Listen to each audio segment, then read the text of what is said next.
কিছুদিন আগে দেখতে পেলাম যে এই অন্তর্বর্তীকালীন সরকারের কিছু উপদেষ্টা তাদের বিভিন্ন সভা এবং এই সরকারের প্রধান উপদেষ্টাকে পরামর্শ দিচ্ছেন যে সংস্কার সংস্কার সংস্কার। আমাদের বক্তব্য হলো, আমার নেতা বাংলাদেশের আগামী দিনের রাষ্ট্রীয় কারণের প্রতীক তারেক রহমান 2023 সালে ফ্যাসিস্ট হাসিনা বাংলাদেশকে যে ধ্বংসের ধান প্রান্তে নিয়ে গিয়েছিলেন, বাংলাদেশের প্রত্যেকটি সাংগঠনিক প্রতিষ্ঠানকে ধ্বংস করে দিয়েছেন। আমার নেতা তারেক রহমান 2023 সালে সেই বাংলাদেশকে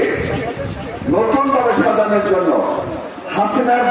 ধ্বংসস্তূপ থেকে বাংলাদেশকে দাঁড় করানোর জন্য রাষ্ট্র কাঠামো মেরামতের 31 দফা ঘোষণা